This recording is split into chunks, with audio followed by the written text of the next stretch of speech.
Hello everyone, welcome back to my daily blog. আজকের ব্লগটা শুরু করছি সরস্বতী পূজার সকাল থেকে। সরস্বতী পূজা আসলেই না ছোটবেলার কথা মনে পড়ে। এই দিন সমস্ত বই আমরা মায়ের কাছে জমা দিয়ে আমরা সারাদিন টোটো করে ঘুরে বেড়াতাম। কত মজার ছিল দিনগুলো। এনিওয়ে, তো আমি সকালে স্নান করে রেডি হয়ে মন্দিরে চলে গিয়েছিলাম। এখানে আমার ফ্রেন্ড আমার জন্য ওয়েট করতেছিল। আর এত বেশি ভিড় ছিল যে আমরা প্রথমবার অঞ্জলি দিতে পারিনি।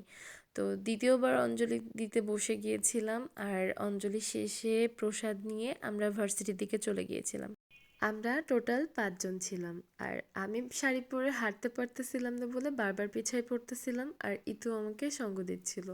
এনিওয়ে, তো মন্দিরে যেয়ে দেখি অনেক ভিড়, অনেক লম্বা লাইন। তো আমরা মাকে প্রণাম করে প্রসাদ নিয়ে বের হই। ওই দিন আসলে সব জায়গায় এত বেশি ভিড় ছিল যে আমরা কোনো মতে একটা জায়গায় বসে প্রসাদটা খাই। আর এটা হচ্ছে আমার প্রান্তিকা মাসি। মাসি ডাকটা সিনিয়র মনে হলেও আমরা কিন্তু ব্যাচমেটই। আমরা সবাই মিলে ওই দিন অনেক ভালো টাইম কাটিয়েছি। তবে ছোটোবেলায় সরস্বতী পূজার দিনগুলা অনেক বেশি বেস্ট ছিল।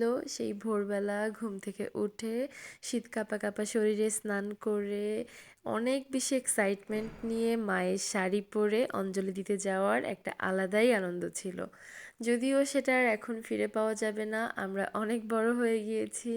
তবে আমরা চেষ্টা করি আমাদের স্মৃতিগুলোকে বাঁচিয়ে রাখার। তো আমরা কিছু ছবি ভিডিও তুলে সবাই মিলে দেন বের হয়ে যাই বাসার দিকে। ওই দিন সকাল 9টায় আমি বাসা থেকে বের হয়েছিলাম, আর বাসায় ফিরতে ফিরতে অলমোস্ট আমার 3টা বেজে গিয়েছিল। তো সবাই ভালো থাকবেন। আজকের ভিডিও এই পর্যন্ত। Take care.